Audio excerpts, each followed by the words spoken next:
Bonjour Cédric. Bonjour Nelly. Moi, je suis ravie de te retrouver aujourd'hui pour cette présentation commerciale et fiscale du programme du Château de Morens. On a énormément d'inscrits pour ce lancement. Donc, on va les laisser rentrer doucement et tranquillement dans notre fenêtre de présentation.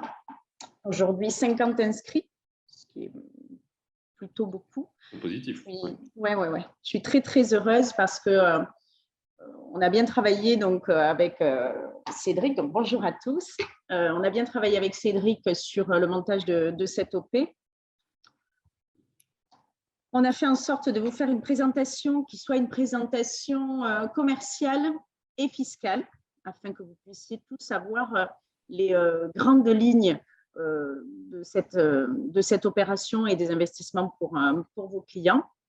On va essayer d'être le plus clair possible et le plus concis possible. Il est prévu que nous restions maximum 1 heure ensemble. Voilà. Donc, ça grimpe, ça grimpe. Je suis très, très contente. Puis, personne ne va être déçu parce que c'est une très belle OP. Oui. Qu'on a fini de bien boucler il y a peu. On a été rigoureux et précis. Bon, après, voilà, toute opération, ça nécessite quand même un temps de montage et qu'il faut bien sûr. qu'il ne faut pas négliger. Bien sûr. C'est évident. On se retrouve aussi avec Cédric pour 3 autres dates de roadshow physique, cette fois-ci, toujours sur le même thème, sur le thème de la réhabilitation, où le matin, nous recevons nos promoteurs immobiliers, nos marchands de biens, nos professionnels de la réalisation, pour les accompagner sur le montage des opérations en réhabilitation, toujours sur un même système qui nous tient à cœur chez M Capital, qui est construire la ville sur la ville. On sait que le foncier est de plus en plus rare, donc accompagner les professionnels sur ce genre d'opération avec le cabinet Rivière, c'est quelque chose qui nous tient vraiment très, très à cœur. Les après-midi, donc avec le cabinet Rivière, donc Cédric ou Olivier, nous faisons une formation validante pour la carte transaction, pour les conseillers en gestion de patrimoine. Donc, ça, c'est dédié à eux. Donc, de 14h à 17h, donc dédié à vous. Nous rentrons un peu plus précisément dans les fiscalités des investissements en réhabilitation. Donc, il nous reste 3 dates. On a fait 3 dates déjà. On a fait Toulouse, Bordeaux, Paris. Et il nous reste 3 dates qui seront la semaine prochaine, on a Nantes, et la semaine suivante, on a Lyon et Aix-en-Provence. Voilà. C'est ça. Donc, c'est quelque chose qui a une bonne presse. Ça fonctionne bien. Et puis, j'allais dire aussi, volontairement, avec des parterres assez restreints, entre guillemets, on est face à une quinzaine, une vingtaine de personnes. Le but, voilà, c'est d'être très concret et opérationnel. C'est pas juste de présenter, on va dire, que les aspects techniques, mais aussi, et tel qu'on va essayer de le faire aujourd'hui dans le cadre du webinaire, peut-être de manière voilà, vraiment, vraiment concrète et ce qui vous intéresse au quotidien. Et c'est vraiment travailler cet axe-là. Bien sûr, et puis c'est très intéressant. Avec des petits comités. Oui. Et c'est intéressant sur celui-ci de webinaire, comme celui de la semaine dernière pour l'opération que l'on avait à Touques, à côté de Deauville. Une opération un peu différente, mais toujours avec cet intérêt du déficit foncier. Tu as fait des exemples chiffrés qui nous permet d'avoir sur des lots qui existent, vraiment, qui sont dans la grille. Voilà. Ça va vous permettre d'étayer un petit peu les argumentaires face aux investisseurs. Allez, on démarre. Donc, bienvenue à tous dans la présentation du programme de Château de Morens à Cugnaux. Donc, je me présente, je suis Nelly Merly, je suis la directrice de Good Property du groupe M Capital. Donc, je suis la directrice de la société de commercialisation d'immobilier résidentiel.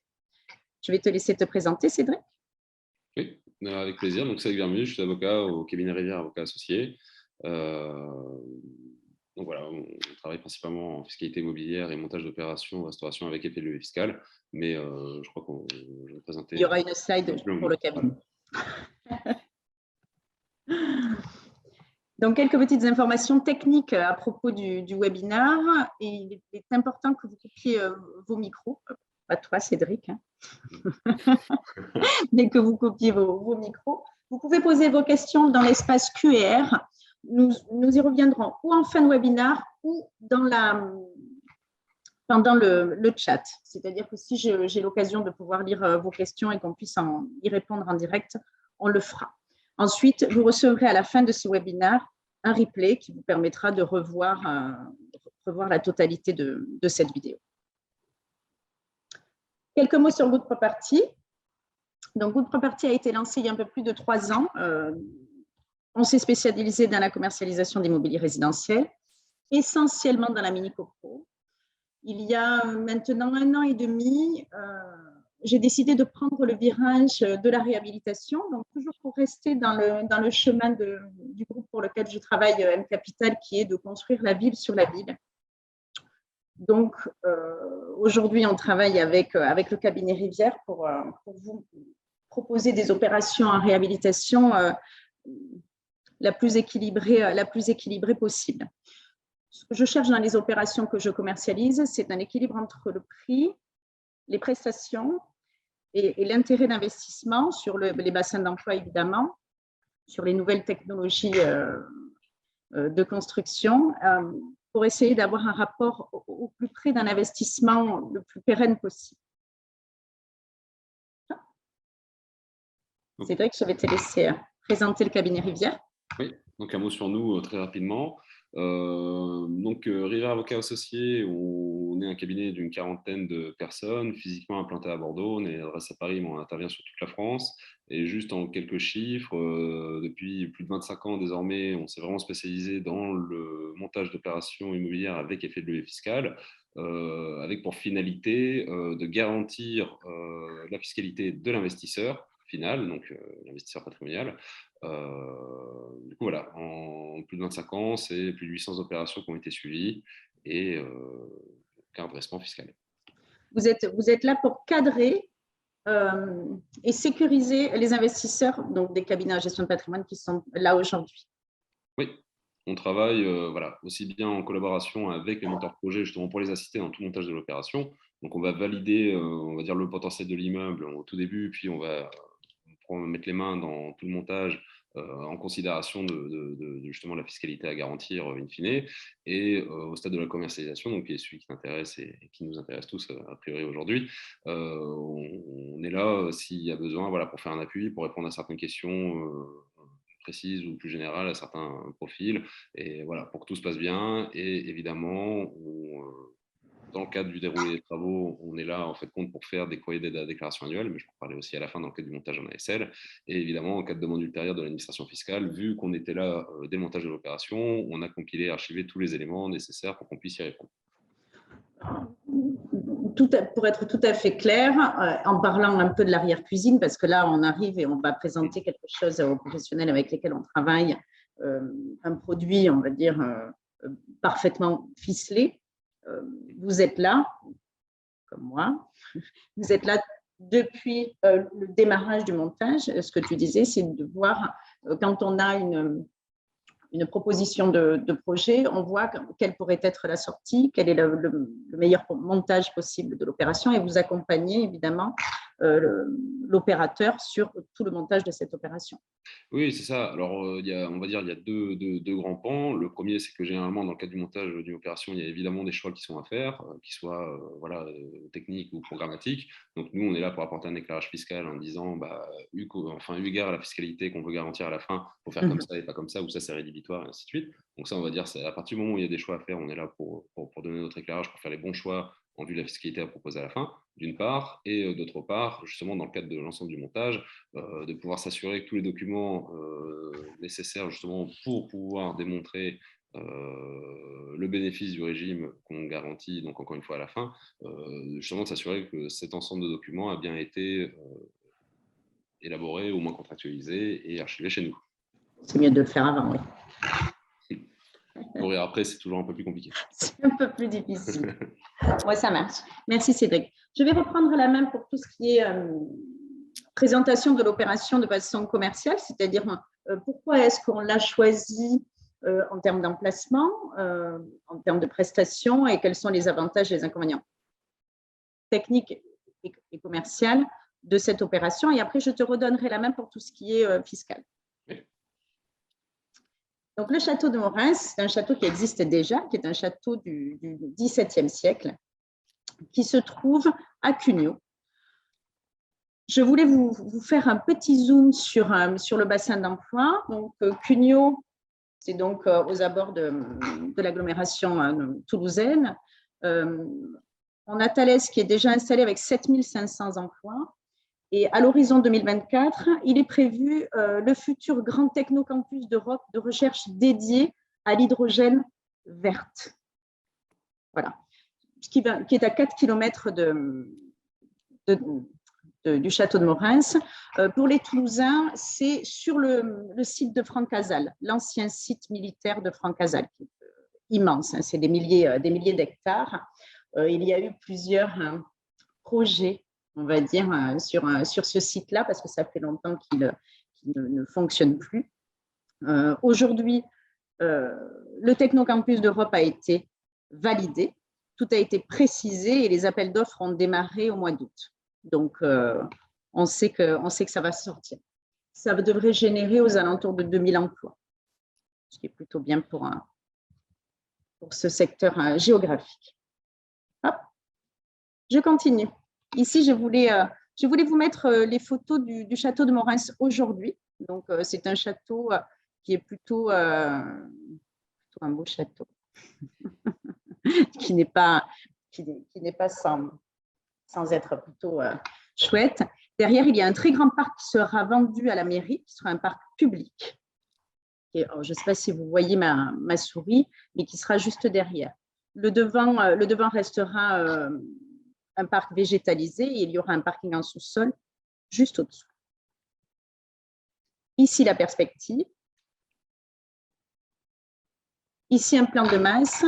Aujourd'hui, on va se concentrer sur le bâtiment B1, qui est le bâtiment du château. Les annexes, nous en parlerons certainement un peu plus tard ou dans quelques mois.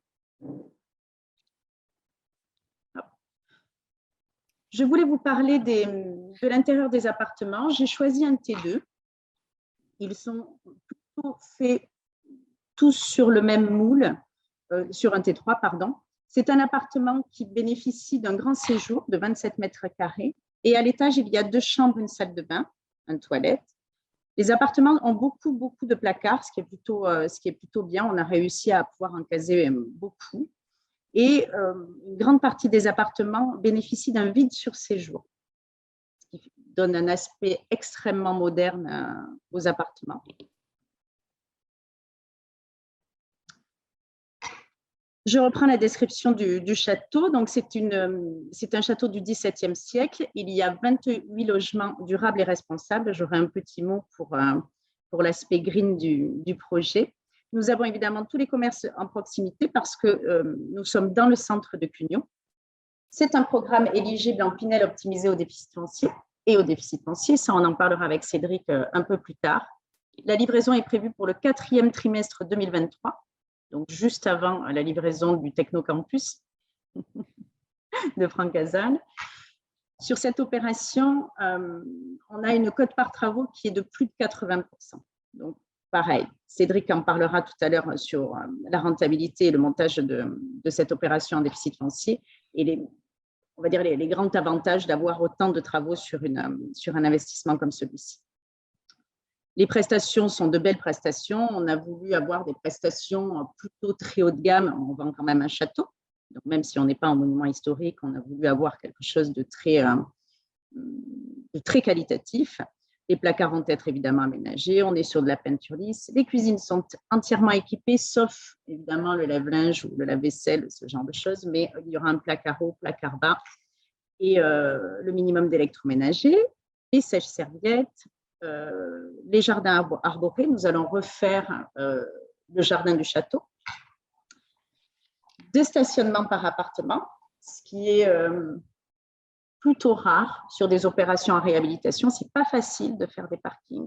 Là, on a la chance d'avoir 2 parkings en sous-sol et un ascenseur dans le château. Donc, tous les logements seront aux normes pour les personnes à mobilité réduite, ce qui est un avantage supplémentaire. Un petit mot sur Green Property. Je profite pour dire un mot sur Green Property, qui est notre nouvelle marque. Nos opérations sont toutes good. Donc maintenant, elles vont devenir Good and Green. En tout cas, pour bénéficier de ce label Green Property, il faut donc passer sous 12 critères, des critères durables. Cette opération fonctionne en Green Property, donc c'est une opération Good and Green. L'alimentation des parties communes vont être faite avec des panneaux solaires.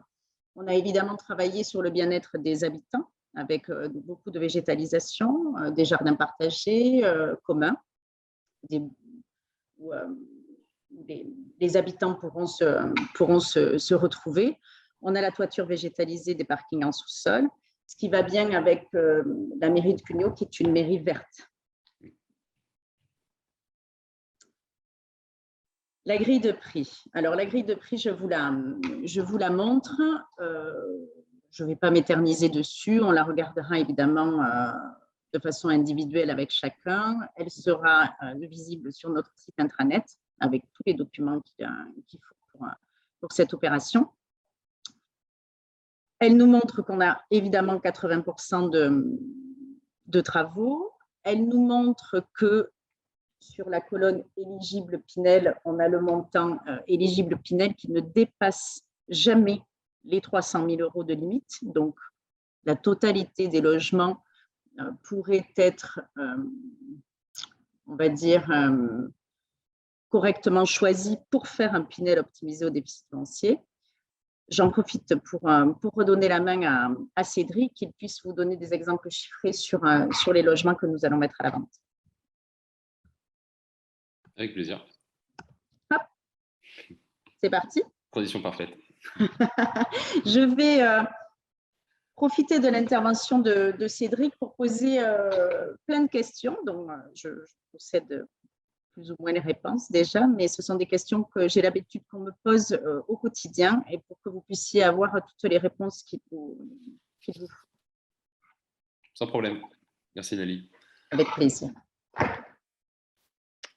Alors du coup, ce que je vais vous proposer donc en suivant, c'est le Pinel optimisé au déficit foncier. Voilà, tout simplement, on va voir successivement d'abord le déficit foncier et puis le Pinel et voir comment on fait compte, on allie les deux dans le cadre de cet investissement, avec pour objectif de bien saisir les modalités de fonctionnement de cette typologie un peu particulière, mais néanmoins très efficace d'investissement, pour pouvoir justement mieux cibler ceux de vos prospects qui pourraient être idéalement positionnés sur ce type d'opération et être tout à fait à même de pouvoir les conseiller dans le cadre de cet investissement. En ce qui concerne donc en premier lieu le régime des déficits fonciers, a priori tout le monde a déjà entendu parler, c'est le régime de droit commun.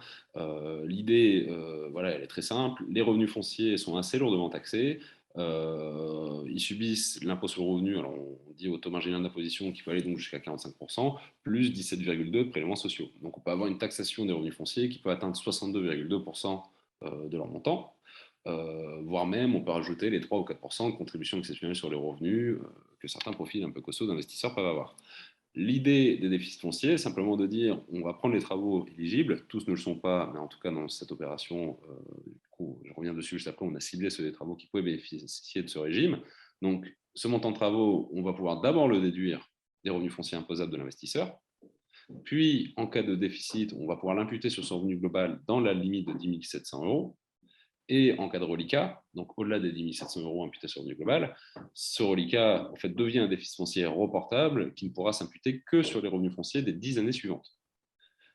Ce qu'il faut avoir en tête ici, c'est que lorsqu'on neutralise les revenus fonciers, donc on neutralise de l'impôt sur le revenu et des prélèvements sociaux, que ce soit au titre de l'année d'imputation ou dans le cadre du déficit foncier reportable.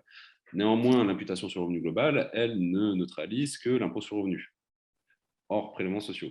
Donc, selon l'année de paiement, parce qu'on a un impact fiscal qui correspond en fait à l'année du décaissement, selon l'année de paiement, si on ne paye qu'une fois, on va atteindre une seule fois le revenu global et donc se créer un déficit foncier qui, lui, va neutraliser que des revenus fonciers. Si on paye sur 2 années différentes et que voilà, on a un profil qui correspond, on peut atteindre 2 fois le revenu global. En tout cas, ce qu'il faut avoir en tête, c'est qu'à chaque fois qu'on va neutraliser du revenu global, certes, on aura un retour sur investissement, on va dire, immédiat, économiquement, néanmoins, un effet de levier fiscal un peu moindre parce qu'on ne va pas neutraliser des revenus, enfin des prélèvements sociaux qu'on aurait pu neutraliser dans le cas du déficit foncier en report.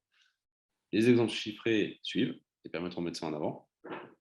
Ce que tu veux dire, c'est que quand tu nous dis le régime des déficits fonciers, c'est un régime de droit commun, c'est quelque chose qui ne s'arrête pas. Non. Comme la Pinel ou les lois de... Voilà. Aujourd'hui, il n'y a évidemment pas de date limite d'application prévue, d'une part, et c'est même pas en fait considéré comme une niche fiscale, c'est jamais en discussion au Parlement en disant est-ce qu'il faut maintenir ou pas ce régime. Non, c'est le droit commun. Ça marche. Donc voilà pour l'impact fiscal. Comme je vous l'ai dit, l'impact fiscal se fait uniquement l'année du décaissement, enfin dès l'année du décaissement, il n'y a pas de délai, et surtout, c'est non soumis au plafonnement global justement des niches fiscales, parce que ce n'est pas considéré comme une niche fiscale. Donc ce fameux plafond de 10 000 euros par contribuable et par an ne va pas s'appliquer au déficit foncier. Donc quand bien même on aura un effet de levier fiscal très largement supérieur à 10 000 euros, on ne sera pas concerné par ce plafonnement. Sur les conditions de mise en location, en fait, elles sont très simples. Simplement, l'investisseur devra louer son bien nu, pas forcément un usage d'habitation principal du locataire, mais en tout cas le mettre en location nu pendant au moins 3 ans, pour dire les choses simplement, à compter la réception du bien. Et enfin, les conditions relatives aux travaux, juste pour en avoir un mot, ça ne peut concerner que les travaux d'entretien, réparation et d'amélioration, hors travaux de construction, reconstruction, agrandissement ou transformation. Mais on va dire dans le cadre de cette opération et de toutes les opérations sur lesquelles nous intervenons, c'est évidemment notre job, entre guillemets, de déterminer ceux des travaux qui peuvent ou pas relever tel ou tel régime fiscal pour pouvoir à la fin dire, dans le cadre de cet investissement, et tel que le montrait Nelly dans le cadre de la grille de prix qui a été projetée juste avant, on sait ce qui peut relever du déficit foncier et on sait ce qui peut relever de la réduction d'impôt Pinel. Donc, c'est ce que vous avez, on va dire, encadré avant qu'on lance l'opération de commercialisation. Oui. Parfait. Je pose des portes ouvertes. Donc là, on vient de voir le déficit foncier. On poursuit avec la réduction d'impôt Pinel. Donc ici, on est sur du Pinel dans l'ancien, mais dont l'impact fiscal est rigoureusement identique au Pinel dans le neuf. Donc on a les mêmes limites de calcul de la réduction d'impôt qui sont les 300 000 euros dans la limite de 2 logements par an et par contribuable ou 5 500 euros du mètre carré. L'impact fiscal, donc la réduction d'impôt Pinel, ne s'obtient qu'à compter de l'achèvement du bien, lequel doit intervenir au plus tard le 31 décembre. Et une coquille, heureusement, ce n'est pas celui qui suit l'acquisition, mais c'est la deuxième année suivant celle d'acquisition, ce qui laisse quand même le temps de faire les travaux. Donc rassurez-vous pour ça. Alors, non, ce n'est pas comme le neuf. En réhabilitation, il y a cette condition supplémentaire. Alors, dans le neuf, on a quand même 30 mois à compter de l'acquisition. Le délai n'est pas le même, mais on a quand même cette idée d'avoir un délai maximum justement pour être livré à compter de l'acquisition. Mais en tout cas, l'assiette et les modalités de calcul sont rigoureusement les mêmes. L'excédent de réduction d'impôt Pinel, si on a un montant de réduction d'impôt supérieur au montant de l'impôt, l'excédent n'est pas comptable. Alors ça peut paraître anecdotique de le préciser, mais on a certains investisseurs qui avaient fait des opérations en cellier c'était encore possible, et donc on a la question malgré tout qui revient régulièrement, donc c'est pour ça que je me suis obligé de le préciser. Et enfin, quand bien même on est dans le cas du Pinel réhabilité et pas du Pinel neuf, on est malgré tout soumis au plafonnement global des niches fiscales, uniquement donc pour la partie Pinel. Un focus en suivant sur le taux, la réduction d'impôt. Donc ici, on est exactement comme sur le neuf, c'est-à-dire qu'on a les fameux taux de 12, 18 ou 21%, selon qu'on s'engage à louer 6 ou 9 ans, prorogeable une fois ou deux, de 3 ans. Donc 6 ans, 12%, 9 ans, 18%, 12 ans, 21%. Ça, c'est tel que c'est le cas aujourd'hui et tel que c'est encore le cas l'année prochaine, donc en 2022. Néanmoins, et c'est déjà voté, et c'est déjà inscrit dans la loi, à compter de 2023, puis à fortiori en 2024, on va avoir une dégressivité de ces taux. On a, on va dire, deux exceptions à cette dégressivité, dont l'une qui tient à un décret qui aujourd'hui est toujours pas publié, qui doit donner, on va dire, des critères qualitatifs un peu supérieurs, on va dire, aux normes de construction pure et qui permettront le maintien des taux actuels si tant est qu'on rentre justement dans le cadre de ces critères. Mais aujourd'hui, ce décret est toujours pas publié, donc on n'a aucune certitude et on n'est tout simplement pas en mesure de pouvoir vous affirmer que sur cette opération, mais comme sur n'importe quelle autre opération, on pourrait prétendre au maintien des taux actuels en cas d'investissement réalisé en 2023. Donc, il faut l'avoir en tête. Néanmoins, ce qu'il faut retenir, c'est très simple, c'est simplement que voilà, une opération réalisée en 2022, on n'a encore aucune question à se poser. Et quand on Donc, en on parle, achète avant le 31 décembre 2022. voilà. Et je veux dire, et quand on parle de réaliser une opération en 2022, c'est signer l'acte d'acquisition donc du foncier au plus tard le 31 décembre 2022. Parfait.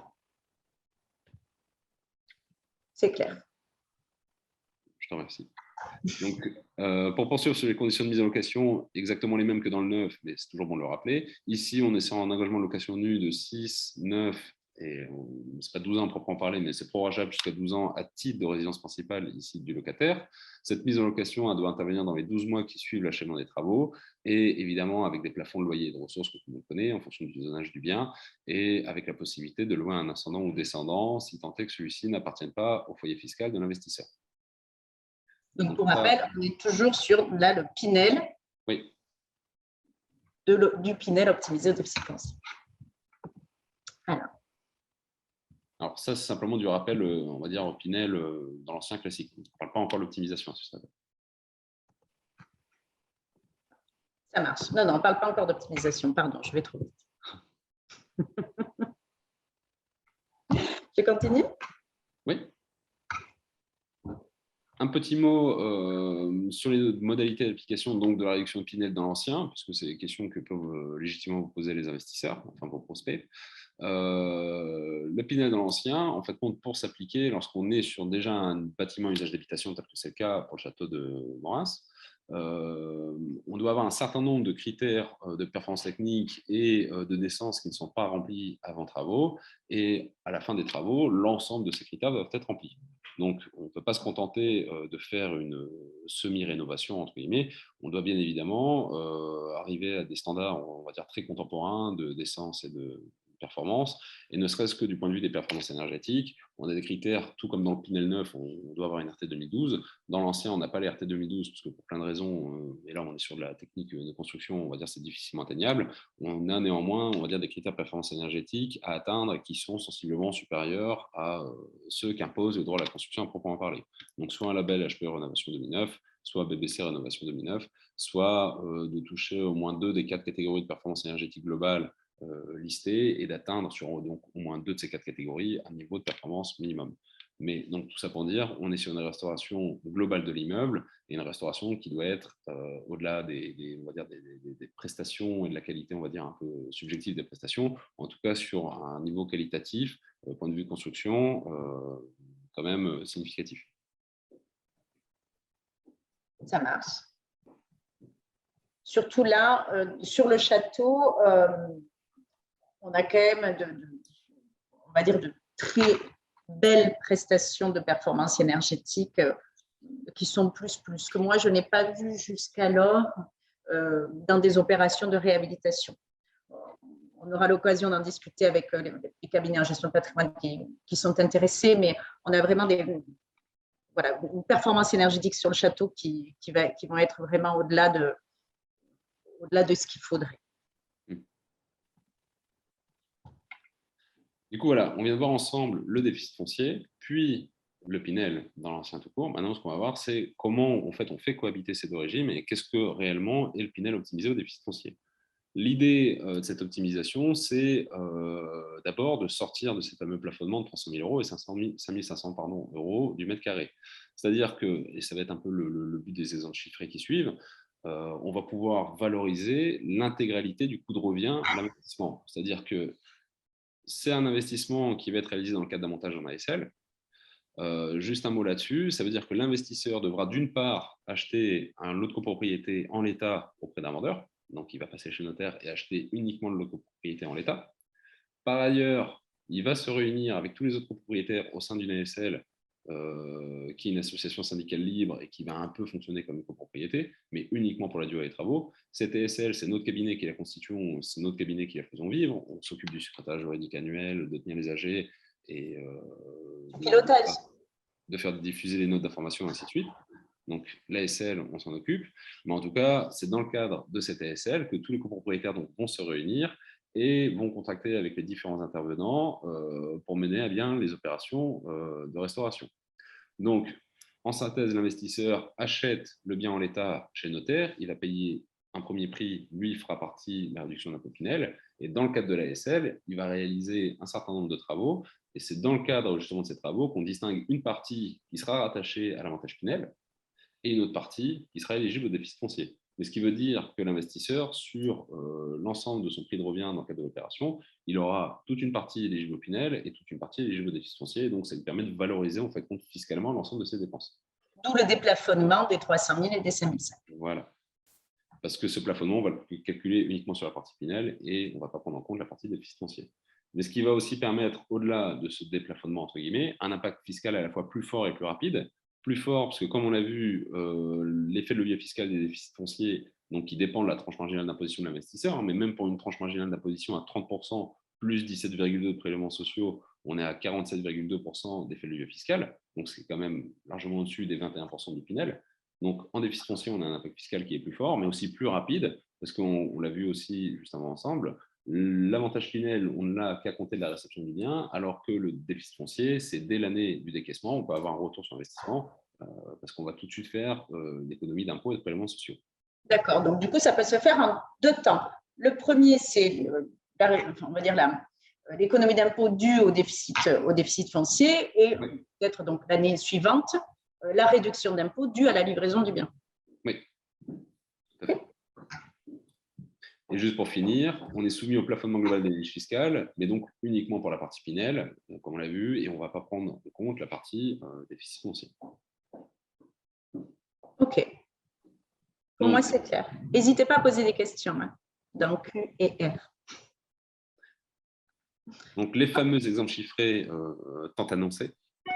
Alors, j'en ai pris 4 différents, 2 petits lots, 2 gros lots, avec 4 profils d'investisseurs différents. Si vous voulez bien, on va prendre le temps de dérouler le premier. On ne va pas faire les 4, je vous rassure tout de suite. Mais voilà, au moins, ça permet de bien comprendre la mécanique. Donc ici, on a pris un investisseur avec 15 000 € de revenus fonciers annuels et un taux marginal d'imposition à 45%. S'il se positionne sur le lot 101, donc d'un montant total de 234 360 €, donc ça, c'est son coût de revient tout compris, on a une partie du marché de travaux qui est éligible au déficit foncier à hauteur quasiment de 57 000 €, une partie éligible au Pinel d'un peu plus de 148 000 €, et par ailleurs, le foncier un peu moins de 30 000 €, donc il va payer chez le notaire. Je rappelle que les frais de notaire sur cette opération-là sont calculés sur le foncier. Donc, ce sera les frais de notaire de l'ancien, c'est ça, sur 28 721 €, ce qui n'impacte pas très fortement l'investissement global. Oui. Pardon. Non, mais tu fais bien le préciser.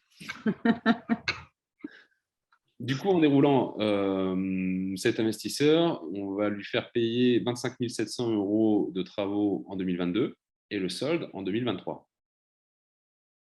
Alors, je parle pour la partie uniquement déficit foncier. Il aura 15 000 € de revenus fonciers, moins 25 700 € de travaux éligibles déficit foncier, ce qui lui fait un revenu foncier imposable déficitaire de 10 700 €. Ces 10 700 €, il va pouvoir les imputer intégralement sur son revenu global. Ce qui fait qu'en payant dès 2022 25 700 € au titre des déficits fonciers, il va pouvoir avoir un impact impôt sur le revenu d'un peu plus de 11 500 € et 2 500 €.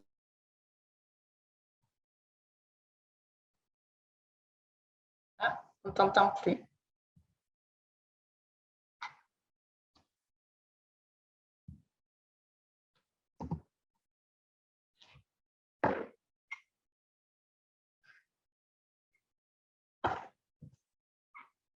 Ah, il y aurait un souci.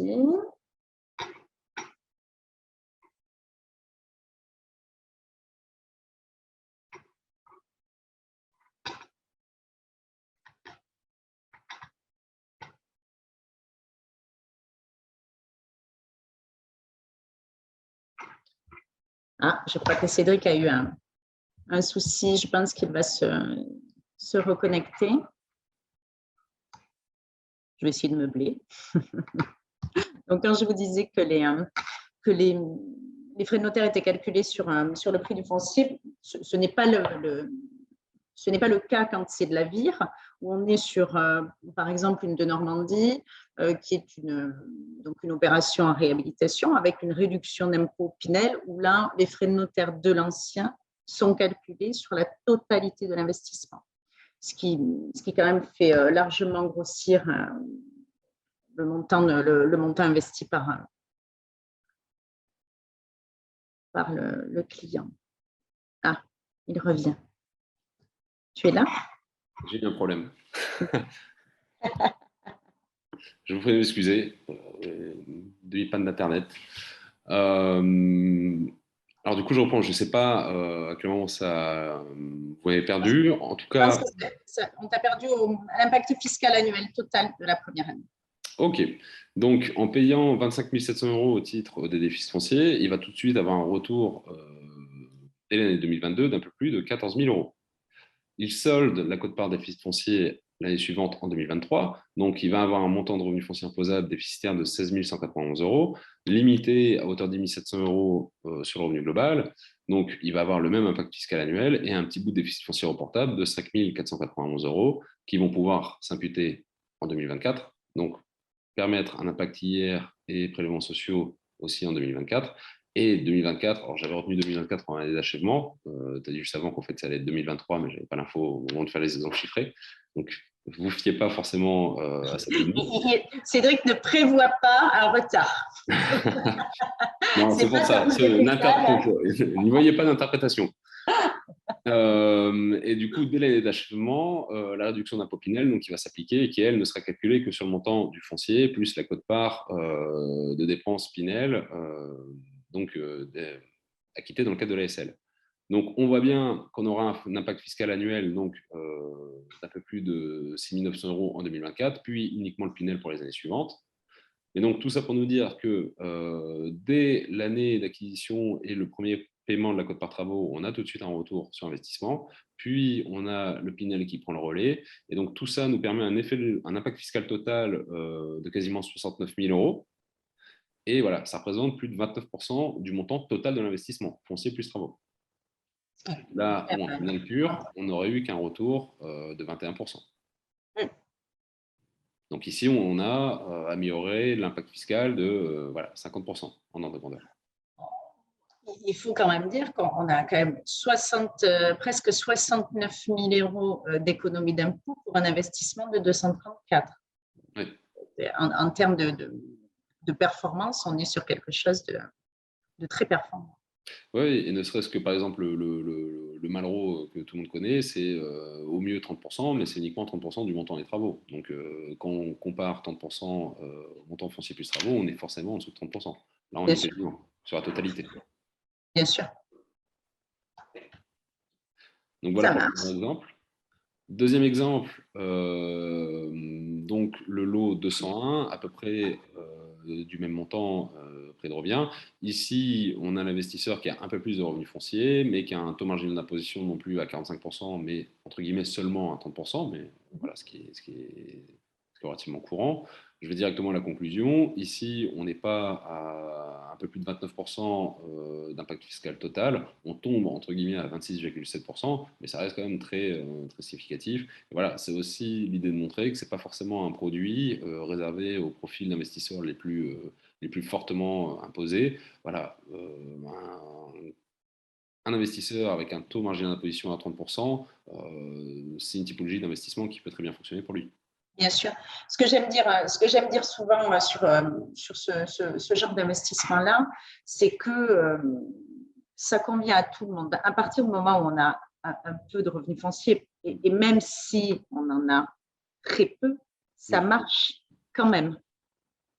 C'est vraiment un produit pour tous, et c'est surtout un produit qui est différenciant, donc évidemment du neuf, et qui touche une autre catégorie de personnes. Hier, je discutais avec un cabinet de gestion de patrimoine que j'apprécie beaucoup, et il me disait, tu sais, je pense que les clients en ont marre du neuf. Ils ont envie de se faire plaisir sur des produits un petit peu plus cossus, un petit peu plus patrimoniaux. Donc, ça permet de tout allier. Donc, on est plutôt plutôt contente qu'on arrive à faire quelque chose comme ça. Pour vous, ce produit est-il également pertinent pour une personne sans revenu foncier préexistant? Ça peut l'être. Tout simplement, ce qu'il faudra comparer, alors sans revenu foncier préexistant, on n'aura pas l'effet de levier fiscal, on va dire, avant l'achèvement du Pinel, si ce n'est l'imputation à hauteur de 10 700 € sur le revenu global, et bon, un peu de déduction. Voilà, qui ne sera pas non plus très substantiel. En tout cas, si on est typiquement sur ce type de lot avec un peu plus de 50 000 € de marché déficit foncier, ça veut dire qu'au mieux, on impute 2 fois sur le revenu global, donc on a économisé 21 400 €. Ce qu'il faut se poser comme question, c'est le reliquat donc, de déficit foncier en report les années suivantes. Est-ce que la personne aura suffisamment de revenus fonciers pour en permettre justement, enfin pour permettre de les absorber dans les 10 années qui suivent? Évidemment, on se mettra en défaut de conseil à amener un investisseur sur ce type d'opération si, au terme des 10 ans de report des déficits, il n'a pas suffisamment de revenus fonciers et qu'il perdrait justement le report déficitaire. Donc, sur les petits lots, ça peut être très pertinent parce que généralement, voilà, 25 000 € de revenus fonciers sur 10 ans, au titre d'un seul lot, ça peut se suffire. Maintenant, un investisseur qui, on va dire, c'est un premier investissement, mais en tout cas, psychologiquement, il est prêt à en réaliser d'autres en suivant, sans dire qu'il en fasse 3 par an, hein, mais au moins en faire 1 ou 2 en suivant dans justement les 10 années. Oui, généralement, ça marchera. Après, de toute façon, effectivement, si on a des loyers qui sont forts, des taux d'intérêt bas, vite, même en Pinel optimisé au déficit foncier, vite, on va arriver sur les revenus fonciers générés par ce logement-là qui seront certainement à gommer, mais c'est à calculer. Oui. Hein? Et ça peut marcher, le Pinel, en tout cas, le Pinel optimisé au déficit foncier, ça marche très bien pour ceux qui ont relativement peu de revenus fonciers. Alors, relativement peu, c'est toujours subjectif, mais peu, voire pas, effectivement, de revenus fonciers. Mais peu, ça peut être 5 000. Oui. Là, on a pris 15 et 20, mais ça peut être 5. Enfin, en tout cas, ça peut marcher. Je pense qu'il faut vraiment prendre le temps de pouvoir faire les simulations et d'essayer de voir au niveau fiscal ce que ça peut donner. J'espère qu'on a répondu. Merci pour les réponses. Et j'allais dire, même au-delà de ça, certes, c'est un produit immobilier avec effet de levier fiscal, mais ça reste de l'immobilier avant tout. Donc, bien sûr. Il faut croire au programme et l'emplacement et ainsi de suite. La fiscalité, on va dire, alors je ne devrais pas dire ça, ça peut-être contre mes intérêts. C'est la cerise sur le gâteau. La cerise sur le gâteau, mais c'est une partie substantielle de l'investissement, mais ce n'est pas l'unique partie de l'investissement. Bien sûr. Effectivement, moi, je suis partisane de ça. Hein.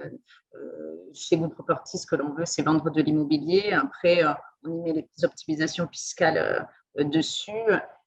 Il est vrai que là, on a l'occasion de pouvoir faire l'acquisition d'une part de château avec une belle optimisation fiscale, donc avec un montage qui permet de faire en sorte que ça nous coûte un petit peu moins cher pour toujours des objectifs qui sont propres à chacun, qui sont la retraite.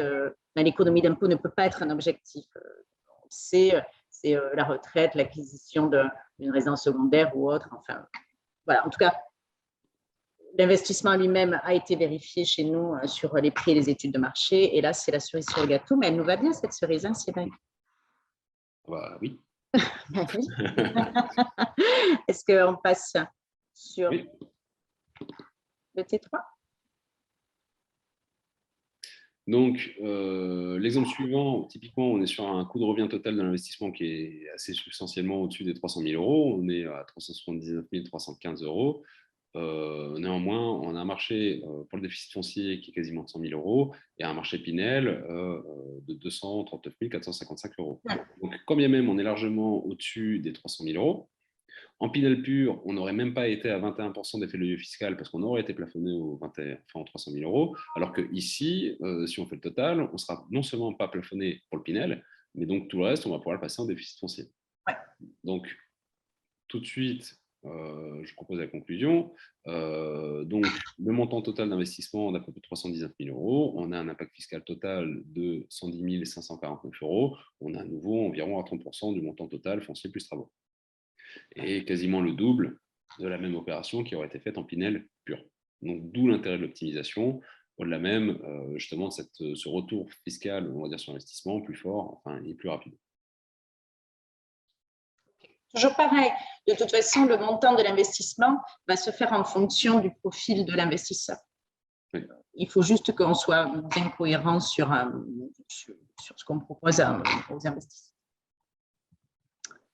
Le deuxième gros changement. Et dernier exemple, ici, on est donc même au-delà des 400 000 euros. Donc, avec un marché Pinel plus le montant du foncier, où ici, on sera juste au-dessus du plafonnement de 300 000 euros. Mais quand bien même, pour la fraction Pinel uniquement, on est un peu au-delà des 300 000 euros et donc concerné par plafonnement. Voilà, on retombe sur un montant d'impact fiscal total de l'ordre de 30% et versus 15% ici en Pinel pur.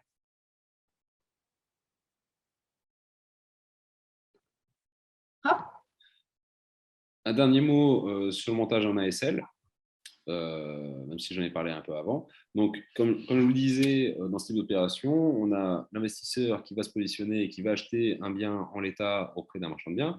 Le vendeur, lui, ne rentre pas dans l'opération, il fait que le portage du foncier et sa vente. Ensuite, l'investisseur étant propriétaire de ce bien, il peut adhérer et faire partie de l'association syndicale libre dont nous avons nous chargé la constitution. Et c'est dans le cadre, encore une fois, de cette association syndicale libre que l'ensemble des travaux seront acquittés et réalisés. Les paiements, du moins les appels de fonds, se font à hauteur de 100% de la quote par travaux, ce qui permet à ceux des investisseurs qui veulent tout de suite payer les 100%, puisqu'ils peuvent avoir l'intégralité à défiscaliser dès l'année d'acquisition, de pouvoir le faire. Ceux qui ne souhaitent pas acquitter 100% dès l'acquisition, généralement, peuvent le faire sur 2 voire 3 exercices. Après, voilà, ça dépend de chaque profil. Néanmoins, on voudra s'assurer à chaque fois qu'il y a un accord de financement qui est obtenu pour ne pas mettre en péril l'opération de tout à chacun.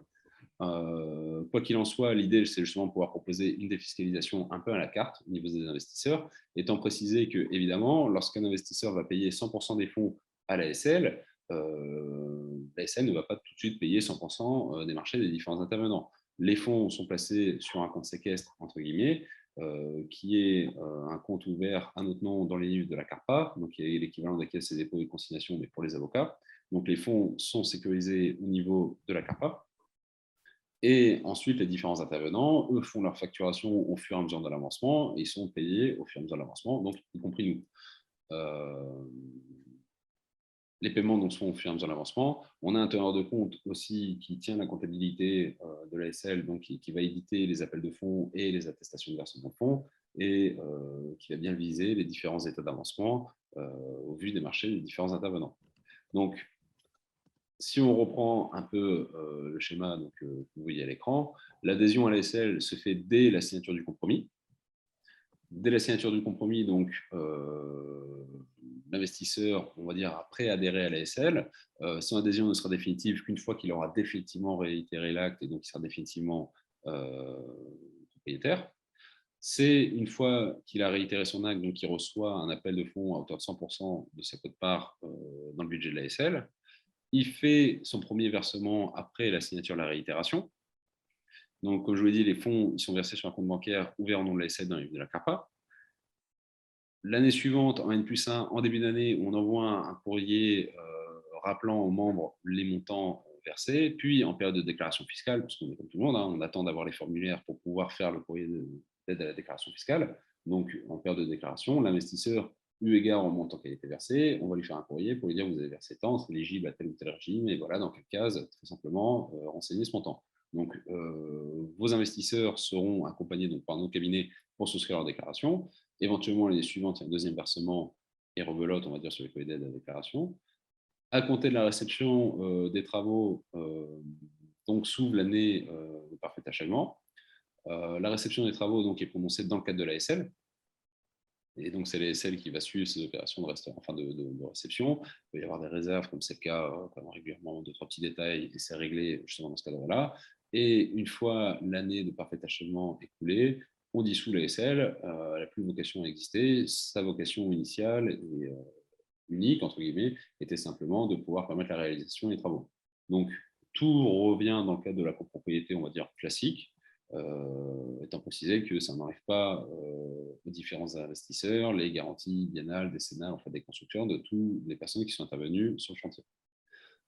Donc voilà, en fait, pour une vision un peu globale du fonctionnement de la SL. Étant précisé, on a remis juste le petit encadré en bas en rouge, que l'investisseur qui recevrait une demande d'information de la part de l'administration fiscale, voilà, 1 an, 2 ans, 3 ans après avoir acquitté ses dépenses de travaux, il n'est pas tout seul pour y répondre, c'est forfaitisé dans notre intervention. Et donc, ce courrier, il faut nous transmettre, et nous, on a tous les éléments pour y répondre, et on se charge d'élaborer la réponse sans coût supplémentaire, parce que voilà, c'est forfaitisé dans notre intervention.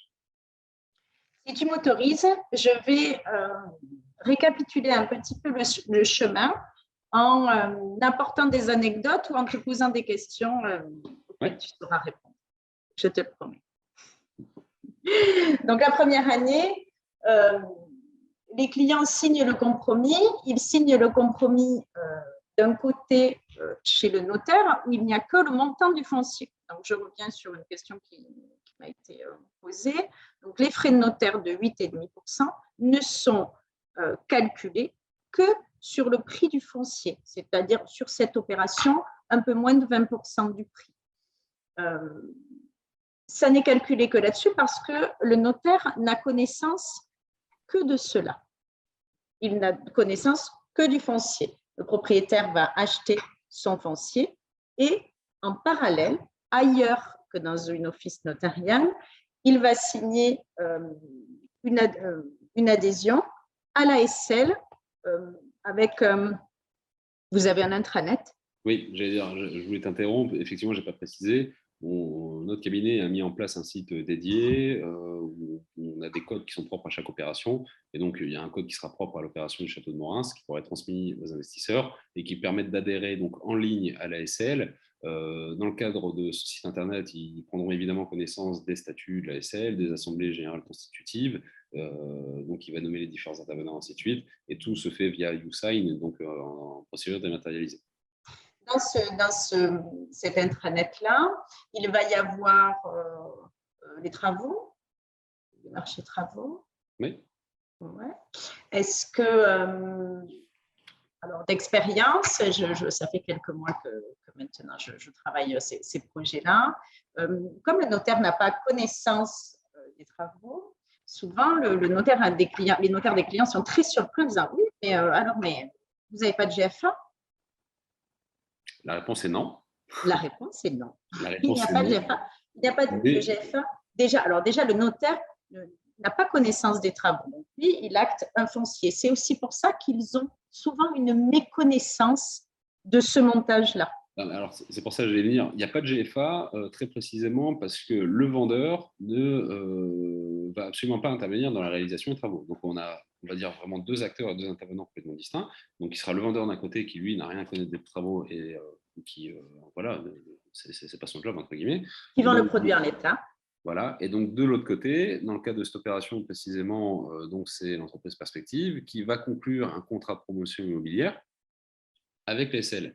Et dans le cadre de ce contrat de promotion immobilière, on n'a pas de GFA, mais on a néanmoins une garantie de bonne exécution. On va dire que ce n'est pas le même nom, mais c'est la même fonction et c'est même plus protecteur parce que non seulement ça va garantir contre les dépassements de coûts, ça va garantir sur le respect des délais, mais ça va aussi garantir les différentes prestations prévues en contrat. Là où une GFA…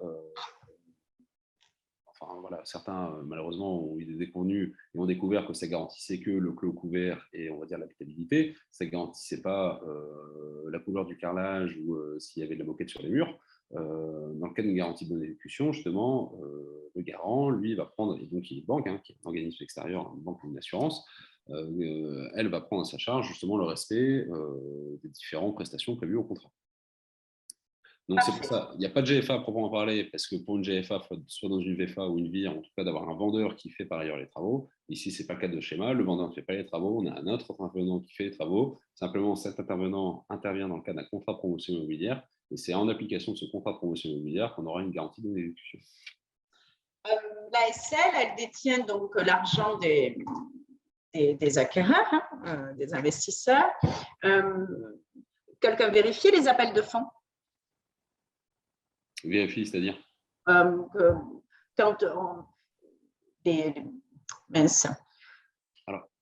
les travaux vont démarrer, au fur et à mesure qu'ils se finissent, ils vont faire des appels de fonds aux ASL. Est-ce qu'il y a quelqu'un qui vérifie ça? Oui, alors du coup, les appels de fonds des différents intervenants vers l'ASL.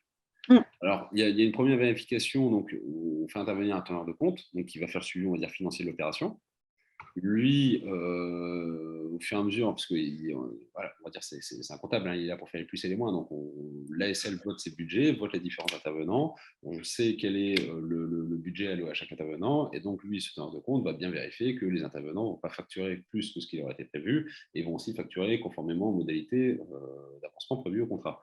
On a la maîtrise d'œuvre qui valide, on va dire, l'avancement technique, le teneur de compte qui valide l'avancement, on va dire, administratif, que c'est bien facturé conformément aux prévisions contractuelles. Et nous, on va valider, d'un point de vue fiscal, tout ça, on a aussi un regard là-dessus. Voilà, d'avoir, on va dire, un droit de regard sur ce qui est facturé et comme quoi ça correspond bien aux prestations et ce qui a été validé, on va dire, fiscalement en amont. Donc, on va dire, on a 3 niveaux de contrôle, étant précisé que c'est nous qui instrumentons le compte de la SL et donc c'est nous qui faisons partir le paiement parce que donc, les fonds sont sur le compte un compte CARPA. Ça fonctionne donc comme une promotion immobilière. Les travaux finissent leur étape, elle est validée et elle est payée. Oui. OK.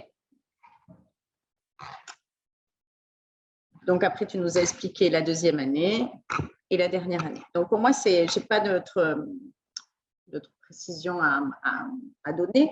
Je voulais bien préciser ce démarrage parce qu'au moment juste avant le passage d'acte, chaque intervenant a des questions un peu difficiles. Il est difficile à vendre. D'ailleurs, enfin, je parle des notaires, mais il y a aussi le banquier, hein, le banquier qui ne sait pas toujours comment financer ses opérations. Je pense qu'ils le sauront de plus en plus. En tout cas, moi, j'accompagne les investisseurs et les conseillers en gestion de patrimoine là-dedans. S'il y a besoin de donner une explication à une banque, je le ferai aussi, ou à un notaire, évidemment. Donc voilà. Est-ce que cette flèche est parfaitement présentée, Cédric? Il me semble. Tu as fini. Sur cette opération, il s'agit d'un contrat CPI? Oui, en tout cas, il n'est pas encore signé puisque la SL n'est pas constituée, et ainsi de suite. Mais en tout cas, c'est bien ce qui est prévu dans le cas du montage. Super. C'est une garantie qui est formidable pour nous. Parce que la question du dépassement des travaux ou autre est très fréquente. Oui, et alors heureusement, ça ne se produit pas sur toutes les opérations, mais bon, ça a pu se produire sur certaines opérations et tout le monde en a entendu parler. Hein. Mais en tout cas, voilà, ce contrat de promotion immobilière avec ses garanties de bonne exécution a permis de sécuriser tout le monde. Ça sécurise le banquier qui finance l'opération, qui a peur de se mettre en dépôt de conseil. Ça sécurise le notaire qui, quand bien même il n'a pas connu des travaux, au moins il comprend pourquoi il n'y a pas un vendeur qui s'engage avec une GFA parce qu'il y a une SL avec un CPI, une GBE, donc il passe plus facilement les actes. Et évidemment, les commercialisateurs, et nous aussi, ça sécurise aussi en sachant que voilà, l'opération ira au bout et il n'y aura pas de problème sur le coût et les prestations. J'ai une question. Si CPI, à quel taux s'enclenche-t-il? Alors peut-être que moi non plus, je ne comprends pas la question. Vous voulez dire peut-être le taux de pré-commercialisation? Ah, peut-être, oui. Comme les GFA. En général, alors chaque entreprise, mais comme les GFA, hein, chaque entreprise a son garant, en général, font une pré-commercialisation de l'ordre de 40 ou 50% du CA TTC de l'opération. Alors 40 ou 50%, c'est à peu près 12 lots chez nous. 10-12 lots sur cette opération. On est encore une fois sur une mini copro, donc c'est un peu plus facile, à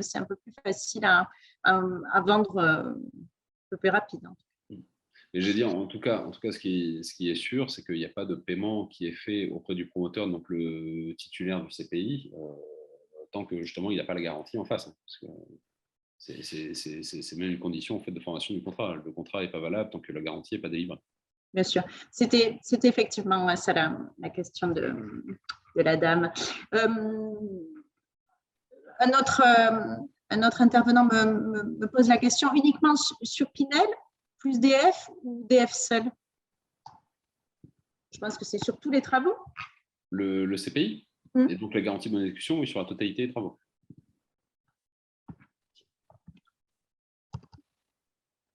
En fait, je pense comprendre pourquoi la question est posée. C'est vrai que par souci, en fait, compte de simplification, je parle de deux marchés de travaux distincts, un déficit foncier, un Pinel. Maintenant, on fait compte dans les faits et ce type d'opération. On a un CPI pour la globalité des travaux. Maintenant, c'est au sein de ce CPI qu'on va distinguer les budgets déficit foncier et les budgets Pinel.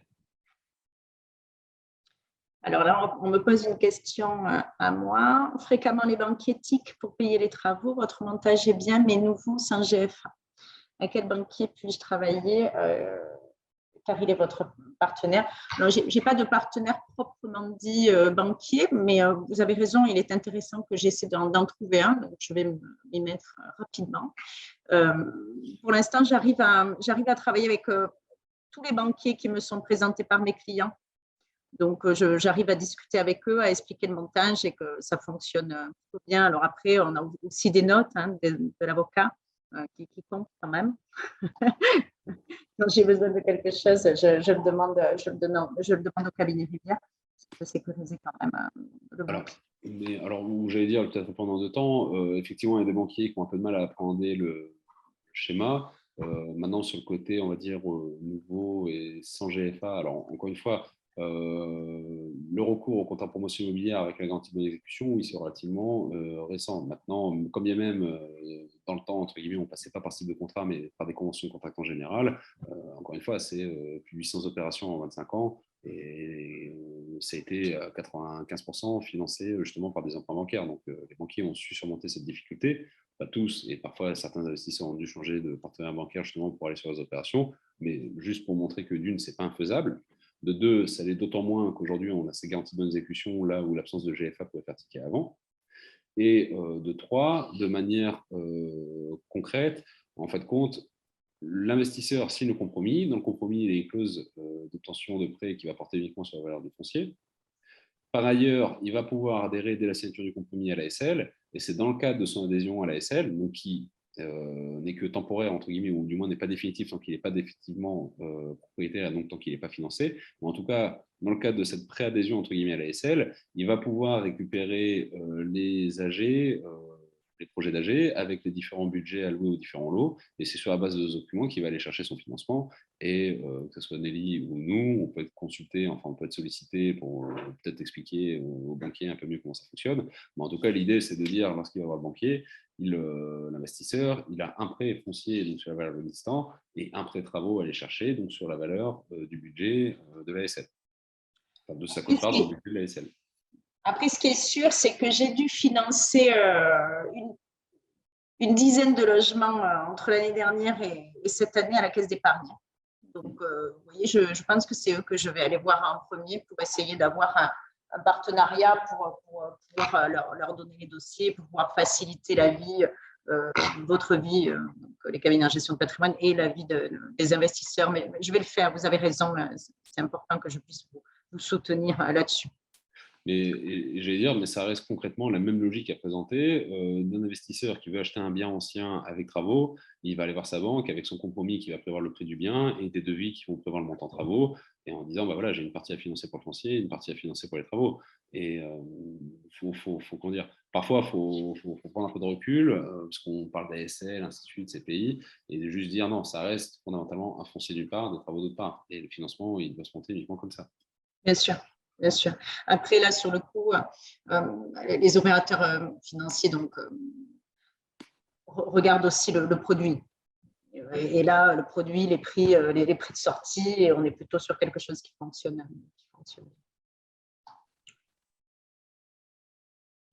OK. J'allais dire, je précise, je vois dans le chat la question sur la possibilité de faire du DF sans Pinel. Alors, c'est possible, hein, mais je précise quand même, le budget travaux alloué au Pinel, on ne pourra pas le passer en déficit foncier. C'est-à-dire, on pourra. Il y aura un reliquat. Oui. C'est-à-dire que du coup, le prix du foncier, on ne va pas le valoriser. Et sur la totalité des travaux, il y a la partie DF qu'on va pouvoir passer en DF. Par contre, la partie Pinel, on ne pourra pas la passer en DF, donc elle va tomber en non-valeur. Ah oui. Oui. Mais si l'investisseur, voilà, pour des raisons qui sont propres ou parce que c'est, on va dire, le ratio DF, entre guillemets, lui suffit et qu'il est déjà, qu'on ne sait pas le plafond de fiscal, mais il veut quand même monter sur l'opération, oui, il n'y a pas le couteau sous la gorge, il n'est pas obligé de faire du Pinel. Mais il n'aura que la petite partie DF. Oui. Ok, ça marche. J'ai été plus précis que moi. Hop. C'est vivant, en tout cas. Oui, ça fait plaisir. Hein, C'est déjà pas facile de faire un webinaire et C'est de souvent parler un un peu peu une dans le aventure vide, ça fait solitaire, les du bien. webinaires. Mais... Ouais, ça fait du bien. Alors, moi, je préfère être en présentiel, mais ça fait du bien quand il y a quelques personnes qui interviennent. Merci. Donc, je vous laisse peut-être quelques minutes pour, pour vos questions-réponses, mais sachez que de toute façon, donc à la fin de ce webinaire, on va évidemment ouvrir l'accès au programme. Élise est là pour vous aider, pour vous donner toutes les informations commerciales dont vous avez besoin.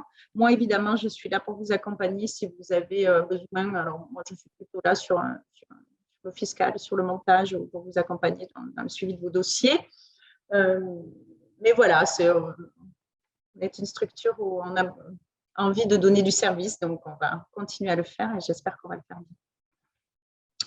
Bon, Cédric, merci encore une fois. Merci à toi et merci à tous. Je te dis à bientôt. Ah, merci. Alors, j'ai mis un petit message. Quand démarre la commercialisation? Maintenant. Maintenant, elle démarre. C'est parti. Bon, je te souhaite une bonne journée. Je vous souhaite à tous une très bonne journée. J'espère vous avoir très vite au téléphone et qu'on se fasse une belle commercialisation ensemble. Merci à tous encore une fois. Et au plaisir. À bientôt. Au revoir.